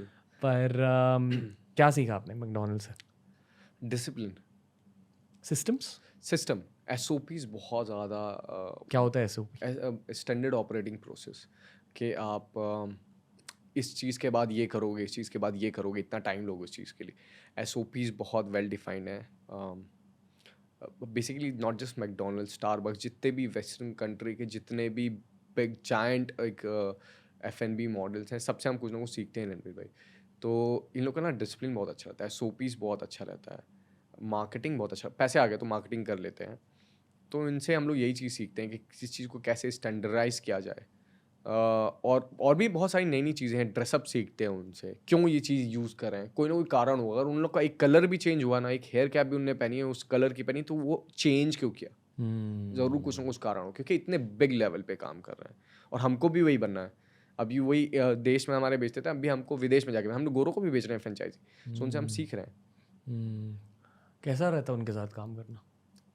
डॉलर में आते हैं पैसे, मेन तो ये रहता है। और फिर उनके जो क्वेश्चन रहते हैं बहुत स्ट्रेट फॉरवर्ड रहते हैं, उनको मेरी स्टोरी से कोई फ़र्क नहीं पड़ता कि आप कहाँ से आए हो, आपने कितना स्ट्रगल किया, कोई मतलब नहीं। मेरे को फाइनेंशियल शीट पे दिखाओ कि मैं कितना पैसा कमाऊंगा, मेरा आरओआई कितने % में होगी, मेरा पैसा कितना लगेगा, मेरा पैसा कितने दिन में निकलेगा, कितने लोग काम करेंगे, आप क्या क्या संभाल रहे हो, बैक एंड में आप क्या मदद करोगे। वर्सेस इंडिया में कैसा होता है? इंडिया में देख रहे हैं कि भाई ये दुकान चल रही है, मतलब हमारी भी चल जाएगी, तो काफ़ी इमोशनल डिसीजंस। इमोशनल डिसीजन रहते हैं, इमोशनल ड्रिवन रहते हैं, जो कि हमारे लिए तो काफ़ी अच्छा रहे हैं, क्योंकि जितने भी हम लोग सस्टेनेबिलिटी में ही काम करते हैं, ये नहीं कि बस बेच बेच के निकल गए। तो लोगों के लिए वो भी बहुत हेल्पफुल रहता है कई बार, कि एक प्राइमा फेसे डिसीजन ले लेते हैं कि हाँ भाई देखा मैंने, चल रहा है, ठीक चल रहा है, हमारा भी चल ही जाएगा, और जो चीज़ होगा बीच में हम सीख लेंगे करते करते। एक यूट्यूबर है टेक्निकल गुरुजी, आपने उनका नाम सुना? हाँ जी। हाँ, ओजी यूट्यूबर है। हाँ हाँ हाँ। तो उनके बिजनेसेस अफ्रीका में एक्सपैंड हुए थे, and I had met him at age 23, और उनसे मैंने सीखा कि यार अफ्रीका में भी आप एक्सपैंड कर सकते हो बिजनेस को, या जो भी ऑस्ट्रेलिया में, साउथ ईस्ट एशिया, आप इन सारे कंट्रीज को भी स्कैन कर रहे हो। बिल्कुल, हम तो अभी दोहा में ओपन हो जाएंगे अभी हम। यूए में तो ऑलरेडी हमारा दूसरा आउटलेट आने वाला है, नेपाल हो गया है, बाकी यूएस यूके हम लोग तो पूरा कनाडा बेच चुके हैं, कनाडा में फ्रेंचाइजी हमारी नहीं अवेलेबल है, बिक गया है पूरा। सो हम लोग के लिए तो सारा देश ही खुला हुआ है, हर कंट्री को हम लोग एक्सप्लोर कर रहे हैं, उनकी स्टडी कर रहे हैं, उनको पसंद क्या है, जो उनको पसंद है ना हम सब बना सकते हैं। बनाने में कोई बड़ी चीज़ नहीं है, कुछ भी खाने पीने के लिए बनाने में कोई बड़ी चीज़ नहीं होता, हम सब बना लेंगे, जो चीज़ उनको चाहिए ना हम बना लेंगे। आई एम अज्यूमिंग कि जब आप किसी देश को टारगेट करते हो कि हाँ यार यहाँ एक्सपैंड करना, वहाँ एक्सपैंड करना, आप पहले कोई रिसर्च टीम भेज देते हो वहाँ। जी। That's correct, that's the system. पहले हम लोग खुद स्टडी करते हैं, यहीं पे बैठ के गूगल शूगल करते हैं, हम लोग अपने देसी क्राउड को पहले पकड़ते हैं, क्योंकि वो हम लोग को पहले थोड़ा सा ग्रो करने के लिए हेल्प करेंगे, और देसी क्राउड आपको हर जगह मिल जाएगा। एक बार देसी क्राउड को पढ़ ली, फिर उनसे पूछे ना कि यहाँ पे क्या चीज़ है, और जब आप उन्हीं देसी क्राउड को अगर अपनी फ्रेंचाइजी बेचो, तो उसको तो पता है वहाँ पे 15-20 साल से रह रहा है, वो उसको तो पूरा पता है, वो तो उस देश का ही हो गया आधा, तो उसको पता रहता है कि क्या चीज़ है यहाँ पे जो चीज़ चल सकती है, कौन से मार्केट में चल सकती है, तो वो बहुत हेल्पफुल हो जाता है। बहुत रूड क्वेश्चन है पर मैं फिर भी पूछूंगा। Acquisition offers I am sure आए हैं आपको भी, तो are you thinking? Not yet. Okay, but you are open to it at some point in your future? If the acquisition जो भी कर रहा है वो अगर विजन ओरिएंटेड, मिशन ओरिएंटेड है, तो विल थिंक अबाउट इट। क्योंकि दिस इज फ्यूचर में, बहुत फ्यूचर में, अभी तो नहीं। Because this is your baby. Yes, this is our baby, हम लोगों ने इसको बड़ा किया, पाला पोसा है, तो विजन से कभी भी नहीं होना चाहिए। मतलब अगर देश की बात है तो कोई मोटा पैसे के लिए बेच दें तो मज़े नहीं है। अगर वो मोटा पैसा आ रहा है आपके पास, लग रहा है साथ में, और आप भी मैनेजमेंट में काम करो, तो ठीक है, 100-200 करोड़ रुपए लगा दिया कोई, हम साथ में काम कर रहे हैं इस चीज़ को बढ़ाने के लिए, धड़ाधड़ आउटलेट खोल देंगे हर जगह पे एक बार में ही, और विजन भी अपना मैच हो जाएगा, और प्रॉफिट तो बना ही रहे हैं। तो मैं स्टार्ट करता हूँ। Basically I would always say first subject is design thinking. शायद क्योंकि मैं डिज़ाइन थिंकिंग के लिए पैशनेट हूँ, because maybe I in a creative profession. पर जो भी प्रोडक्ट आप बेच रहे हो उसके बारे में अच्छे से सोचना। May be subject zero definitely people skills, people को जानिए, लोगों को जानिए, लीडरशिप, उसमें सब आ गया, कंज्यूमर साइकोलॉजी, मार्केटिंग भी उसी में है। पर आप बताइए। एंटरप्रेन्योरशिप के नज़रिए से मैं बताऊं स्टेप बाय स्टेप, तो सबसे पहले एक क्रिटिकल ऑब्जर्वेशन बहुत ज़रूरी होता है। स्टेप ज़ीरो आपका क्रिटिकल ऑब्जर्वेशन। क्रिटिकल ऑब्जर्वेशन, किसी भी चीज़ को स्टार्ट करने के लिए सबसे पहला जो पायदान रहता है वो क्रिटिकल ऑब्जर्वेशन, चल क्या रहा है मार्केट में, दुनिया में। दुनिया में, मार्केट मतलब दुनिया ही, मतलब क्या चल रहा है मार्केट में, अब इस मार्केट में क्या चीज़ नहीं है, उस चीज़ को हमको लाना है, तो वो चीज़ क्या होगी, वो तो क्लियर हो गया कि वो चीज़ नहीं है, जो चीज़ उस चीज़ को लाना है अपने को। शायद लोगों के प्रॉब्लम्स क्या है दुनिया में, एग्जैक्टली उसको सॉल्व करना है, तो सॉल्व करने के लिए कैसे लेके आना, उसको ईज बनाने के लिए क्या प्रोडक्ट होना चाहिए, उसकी प्राइसिंग क्या होनी चाहिए, क्या वो टारगेट आप सही कर रहे हो उस प्राइसिंग की। मान लो अगर कोई प्रॉब्लम है जो स्टूडेंट के लिए, तो उसका नहीं 1 लाख 10 लाख का माल आप ले रहे हो, लेगा ही नहीं, आपका प्रोडक्ट कितना भी अच्छा है, तो उसकी प्राइसिंग बहुत अच्छी होनी चाहिए। थर्डली उसके बाद उसकी मार्केटिंग होनी चाहिए। अगर प्रोडक्ट पे दम होता तो मार्केटिंग की ऐसा कोई ज़रूरत नहीं रहती, लेकिन फिर भी कई लोग उस चीज़ से चूक जाते हैं जिनको उस चीज़ की ज़रूरत रहती है, तो मार्केटिंग बहुत ज़रूरी होती है। फिर उसके बाद में सस्टेनेबिलिटी बहुत ज़रूरी होती है। आप एक बार मार्केट में चल गए तो आप ये मत भूलिए कि आपको प्रोडक्ट डेवलपमेंट और इनोवेशन निरंतर आपको चेंज करते रहना है, प्रोडक्ट डेवलपमेंट करते रहना है, ये सर्विस में डेवलपमेंट चेंजेस लेके आना चाहिए, बेटरमेंट करता रहना चाहिए, वो चीज़ आपको करते रहनी चाहिए। फिर उसके बाद एक्सपेंशन करिए आप, स्केलिंग। स्केलिंग। ठीक है, स्केलिंग के बारे में थोड़ा समझा दीजिए, कैसे करते हैं basically scaling? For me, like one entrepreneur to another, what I respect the most is the amount you have scaled. इसलिए ये सवाल पूछ रहा हूँ. वाइडर ऑडियंस तक पहुंचना आपके लिए, वाइडर कस्टमर तक पहुंचना मेरे लिए. ज़्यादा कस्टमर यूज़ करेंगे, ज़्यादा आपके व्यूअर्स देखेंगे, तो वो आपका कंटेंट रीच बढ़ेगा. मेरा ज़्यादा कंज्यूमर मेरे आउटलेट पे आएगा तो ज़्यादा कंज्यूम करेगा, तो जिससे मेरा टर्नओवर बढ़ेगा. उन्हें पकड़ते कैसे? रिटेन करना पड़ता है आपको. पहले रिटेन कीजिए. पहले तो एक्सपोजर. जब आपके पास कस्टमर आया, जैसे मैंने एक्सपोजर का बताया कि नकली भीड़ बना के, दैट इज़ एक्सपोजर. फिर आपको अपने प्रोडक्ट को देना है, तो आपके प्रोडक्ट में जादू होना चाहिए कि एक बार वो आया ना, तो आप उसको रिटेंशन कैसे करते हैं? एक स्माइल के साथ में. आपके पास में आपने एक स्माइल कर दी कि आप अगली बार आइएगा. आपसे फिर बात करके, इमोशनल अटैचमेंट करके, या तो उसका डेटा लेके फिर बार बार शूट करके, मार्केटिंग में उसको दिख के कि यार ये मैंने टेस्ट किया था, मुझे अच्छा लगा था, तो उसको रिटेन करना. Retention is the key for sustainability. अगर आपने माल एक बार कोई भी बेच सकता है, कोई भी सेल्समैन एक चीज़ कोई भी बेच सकता है एक बार में, कि भाई मेरे को बोला एक ग्लास बेचना है, बेच दूंगा उसको. चिपकाने में क्या है, कोई भी चिपका सकता है, लेकिन उसको कंटिन्यूसली यूज़ आना चाहिए. तभी आपके पास वो दूसरा ग्लास लेने आएगा, या फिर अपने चाचा मौसा साड़ू भाई किसी को बताएगा कि भाई ये ग्लास बहुत यूज़फुल था, आप भी लो. तो उसका यूज़ होना चाहिए उस चीज़ के लिए. Any other subjects? एआई की बात करते हैं, आर्टिफिशियल इंटेलिजेंस. मुझे लगता है कि एचआई भी होना चाहिए, ह्यूमन इंटेलिजेंस भी होना चाहिए. वही जो मैं ऑब्जर्वेशन की बात कर रहा था, तो हर बार आपको प्रोडक्ट इनोवेशन के लिए ना आपको एचआई बहुत ज़रूरी लगता है. एआई से काम नहीं होगा. एचआई लगेगा आपको कि आपको इस चीज़ में किस तरीके के क्या बदलाव लेके आने हैं. कल्चरल बदलाव भी हो सकते हैं inside the company, outside the company भी हो सकते हैं कि आपको प्रोडक्ट डिफरेंट लेके आना है, तो वो आपको एचआई से होगा. क्योंकि कल्चर भी बदलता जाता है.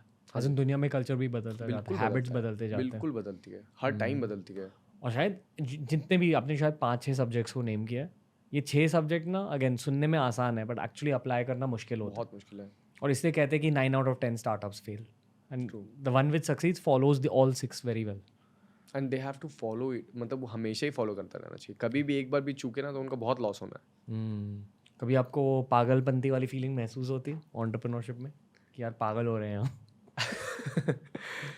पागल मतलब नहीं रणबीर भाई, मतलब पागल जैसी फीलिंग नहीं आती है, लेकिन ये फीलिंग आती है कि यार कितना करते हैं, मतलब क्या क्या नहीं करते थे. मतलब कहाँ थे, कहाँ आ गए वाली फीलिंग आती है कभी कभी, कि कुछ भी नहीं थे, भटक रहे थे, 20-20 का पेट्रोल डलवा रहे थे. बताइए, आज रणवीर अलाहाबाद शो में बैठे हैं. चाय सट्टा मार रहा है हमारे पॉडकास्ट में यार आज. पर तो वो वाली फीलिंग आती है कि कहाँ से कहाँ तक वाली फीलिंग ज़रूर आती है. तो बहुत प्राउड मोमेंट होता है. मम्मी पापा के चेहरे याद रिकॉल होते हैं. मतलब मैंने कभी सोचा नहीं था कि मैं पता नहीं अपने पापा को हक कर पाऊंगा नहीं कर पाऊंगा. तो जब टेट दी मैंने, वहाँ पे लोगों ने चेयर अप किया कि आप हक करिए. मैंने बोल दिया था स्पीच में, तो मैंने पहली बार अपने पापा को हक किया. बहुत स्ट्रिक्ट है मेरे पापा. तो वो वाली फीलिंग आती है कि हाँ यार ये कर लिया, ये अकम्पलिशमेंट है आपका. पापा सुनने लग गए हैं. पहले वो सुनाते थे, अब सुनने लग गए हैं. जब कुछ चीज़ शेयर करो ना तो सुनते हैं. पहले वाली फीलिंग थी. बिजनेस की सबसे बड़ी देन क्या है अकॉर्डिंग टू यू? सबसे बड़ा तोहफा आपके लिए? फैमिली. बिजनेस ये एंटरप्रेन्योरशिप की जो फैमिली बनी है. एक हमारे यहाँ पे एक लड़का है रणवीर भाई, ही इज़ मनोज. सबसे पहला था स्टार्टिंग से. He is orphan. एक तिलक नगर है हमारे यहाँ पे, वहाँ पे एक डेंटिस्ट के यहाँ पे जूते चप्पल जमाया करता था बेसिकली. वो हम लोग उसको स्टार्टिंग के 2 महीने की सैलरी हम लोग नहीं अफोर्ड कर पाए थे उसकी. वो फिर भी था हमारे साथ में, फिर भी आज तक है. आज उसके पास इंदौर जैसी सिटी में बंगला है. ही ओन अ व्हीकल. और अभी उसका हम लोग यूके का पासपोर्ट बना रहे हैं. तो मतलब ये फैमिली, ये चीज़ कर देना किसी के लिए, इसके जनरेशन बना देना, इतने सारे लोग जुड़ जाना. 1000 से ज़्यादा पॉटर्स फैमिली हम लोग के साथ जुड़ी है, जो ये कुल्हड़ बनाती है. वो अलग ही फीलिंग है. हम लोग कभी जाते हैं ना, तो वो लेके आ जाते हैं थाली और वो दिया वगैरह. तो वो वाली फीलिंग जो है वो, मतलब ऐसा लगता है कि एक नई फैमिली बन गई बहुत बड़ी, जिसकी रिस्पॉन्सिबिलिटी. बहुत गजब की फीलिंग रहती है वो भी, बहुत गजब की फीलिंग. कभी आपको लगता है, मतलब आई वोंट से खुद के सक्सेस को देख के, पर आपकी ऑर्गेनाइजेशन के सक्सेस को देख के, कि भगवान का भी हाथ रहा है, बहुत लक का फैक्टर रहा है, क्योंकि मुझे बहुत ज़्यादा लगता है कभी कभी, स्पेशली बिग मोमेंट्स में। एक शब्द मैंने सीखा था लास्ट ईयर, जिसका मेरे एक मेंटर है लूक कुटीनो, उन्होंने शब्द सिखाया था। शब्द है प्रोविडेंस। सुना है कभी? नहीं। प्रोविडेंस मतलब आप करियर में खुद खुद की चीज़ें करते रहोगे, टास्क्स करते रहोगे, पर कभी कभी आपके करियर में मुश्किलें आ जाएंगी। पर जब आप उन मुश्किलों का सामना कर रहे हो तो एक वो फीलिंग आ जाती है कि नहीं यार, ऊपर वाला देख लेगा, ये भी चीज़ हम संभाल लेंगे। वो फीलिंग को प्रोविडेंस कहते हैं, कि there is providence in my life. ये मुझे भी नहीं पता था, पर एक बार जब मैंने वो शब्द सीख लिया, मैंने सोचा हाँ, आई विश कि 22 ईयर्स पर किसी ने मुझे ये शब्द समझाया होता। तो आपको कभी वो प्रोविडेंस वाली फीलिंग? बहुत बार आई है फिर तो, अगर यही चीज़ है तो। मैं बहुत फेल हुआ हूँ रणवीर भाई। मैं सीए में फेल हुआ हूँ स्टार्टिंग में, मैं उसके लिए प्रिपरेशन किया, फिर मैं आईएम के लिए प्रिपरेशन की, मैंने कैट दिया, उसमें ही फेल हुआ। फिर मैं यूपीएससी के लिए चला गया, वहाँ फेल हुआ। फिर जब स्टार्टअप करने लग गया तो ये छापे वापे पढ़ने लगे, यहाँ पे डर लगा। लेकिन वो सारी चीज़ निपटती गई। मतलब सीए भी, हमारे अंडर भी सीए हैं, आईएम के बच्चों को हम लोग रिक्रूट करते हैं, एडमिनिस्ट्रेशन से बहुत अच्छी बनने लग गई। तो मतलब संभाल लिया ऊपर वाले ने उस टाइम पे। अगर मैं उस टाइम पे डर जाता, टूट जाता, क्या 3-4 बार फेल हो गया, क्या ही करूँगा। पढ़ाई घर वाले बोलते थे, एक में भी नहीं हो पाया। पापा ने इतना कोचिंग का पैसा दिया, सब बर्बाद। क्या कर रहे हैं, आखिरी में आके चाय बेच रहे हैं। लेकिन ऊपर वाले ने संभालते गए हर टाइम पे हम लोग को, और फॉर्चुनेटली सब चीज़ अच्छा रहा। शायद इसलिए आप ज़्यादा स्पिरिचुअल हो चुके हो अभी। स्पिरिचुअल बहुत ज़्यादा डिपेंडेंट तो नहीं हूँ, क्योंकि मतलब उस टाइम पे भी मैंने ही किया। ऊपर वाले ने ज़रूर साथ दिया, लेकिन किया मैं नहीं। तो मैं बिलीव करता हूँ, लेकिन मैं काम करता हूँ कि ऊपर वाला साथ देगा, लेकिन आपको करना है। कई बार डाउन फेज़ आ सकता है जहाँ पे वो आपको बचा लेगा, लेकिन वो डाउन फेज़ आपको आने कम देना। वो बहुत ज़्यादा ऑलरेडी ऑक्यूपाइड है, बहुत लोगों के डाउन ग्राफ जाते हैं, तो आपको कोशिश करना उसको कम ऑक्यूपाई करो, आपका ग्राफ ऊपर ही चले। कभी कभार चला जाएगा तो संभाल लेगा वो। ब्यूटीफुल। डूबे साहब, ये पॉडकास्ट के एंड में चलो एक आखिरी सवाल पूछ लेता हूँ आपसे। ये गर्लफ्रेंड्स के बारे में नहीं होगा, Thank you. जो भी मतलब बिजनेस के बारे में नहीं होगा, बट जनरल सवाल है। एक कोई मूवी है जो आप चाहते हैं कि हर कोई देखे, शायद एंटरप्रेन्योरशिप रिलेटेड, शायद लाइफ रिलेटेड, जिसने आप पर बहुत ज़्यादा इम्पैक्ट किया हो? एंटरप्रेन्योरशिप के लिए तो मैं बोलूँगा गुरु। मुझे बहुत ज़्यादा पसंद है वो, बहुत ज़्यादा पसंद है। सेकेंडली 3 इडियट्स, स्टूडेंट्स का स्ट्रगल दिखाया है, अल्टीमेट सक्सेस दिखाया है, उसको टाइम कितना लगता है, डाउनफॉल कितना आता है, और प्रैक्टिकल नॉलेज कितनी इम्पॉर्टेंट रहती है थ्योरेटिकल के साथ में भी, अगर आप करते हो तो। आई थिंक ये दोनों मूवी बहुत ज़्यादा इम्पैक्टफुल रही है मेरी लाइफ में। डूबे साहब, थैंक यू। अनुभव डूबे, आप प्लीज़ इस पॉडकास्ट पर लौट के आइए, क्योंकि एमबीए के बाद एक सुपर स्पेशलाइजेशन एमबीए भी करना है लोगों को। मज़ा आया आपसे बात करके। मेरे को तो बहुत मज़ा आया। आप बहुत खुले इंसान हो। लाइक अक्सर इस पॉडकास्ट पर मैंने आपसे बाहर बिल्कुल बात नहीं करी, मतलब हम बस आ गए यहाँ। पता है, आपको देख के ही ऐसा लगा कि हाँ पॉडकास्ट हो जाएगा, बहुत आसानी से हो जाएगा, और वही हुआ। आप काम थे। आई डोंट नो, देख मैंने इतने सारे पॉडकास्ट किए अभी, मुझे भी तुरंत पता चलता है कि इनकी इस इंसान की एनर्जी क्या। आपको देख के ही मुझे लगा कि हाँ रेडी, चलो लेट्स गो, वो वाली फीलिंग आ गई। मतलब मैंने सोचा भी नहीं, एक सेकंड भी नहीं लगा। एंड आई डोंट नो, ये आप खुद का प्रोविडेंस कह सकते हो, ये सिचुएशनल आपके प्रोविडेंस। वजह से भी है ये डुअल साइड है एक्चुअली। मैं भी इतने काम हो गया कि मतलब आप आए एकदम नॉर्मल मिले, फिर उसके बाद में अपन अंदर आए, बोले चलो अपन अंदर चलते हैं। आपने 3-4 बार मुझसे पूछा कैसे लोग, तो मैं समझ आ गया कि बंदा एकदम चिल है ना, बहुत अच्छी वाइब मैच करेगी। नहीं, same brother, I am honestly glad we met, and just I wish you all the success यार। वो जो आपका फॉरगेट बिजनेस में आपको सक्सेस मिलेगा, आई एम श्योर 110%, बट उससे ज़्यादा 200% आई एम श्योर कि जो आपका खुशी का गोल है वो भी हासिल हो जाएगा। Thank you so much. God bless you. Thank you. Honestly दोस्तों, मुझे एंटरप्रेन्योर से बात करना सबसे सही लगता है। I love talking to actors, historians, जो भी, ठीक है, पर जब आप एक एंटरप्रेन्योर से बात करते हो ना, उनकी आंखों में वो स्ट्रगल दिखाई देती है, उनका एनालिटिकल मन दिखाई देता है। बहुत ही ज़्यादा स्पेशल एपिसोड था ये। प्लीज़ प्लीज़ प्लीज़ दोस्तों के साथ शेयर कीजिए। आपकी शेयर्स की वजह से ये पॉडकास्ट ज़िंदा है। मैंने सोचा था पास्ट में कि यार द रणवीर शो हिंदी को स्टॉप कर देंगे, बट आपके इतने सपोर्ट की वजह से we have kept it alive. ऐसे एंटरप्रेन्योरशिप के एपिसोड्स को आपको सक्सेसफुल करवाना है, ये आपकी रिस्पॉन्सिबिलिटी है. Please make it reach 200K 300K views at least. Please share it with your friends. ऐसा कंटेंट ना भारत के लिए बहुत ही ज़्यादा ज़रूरी है.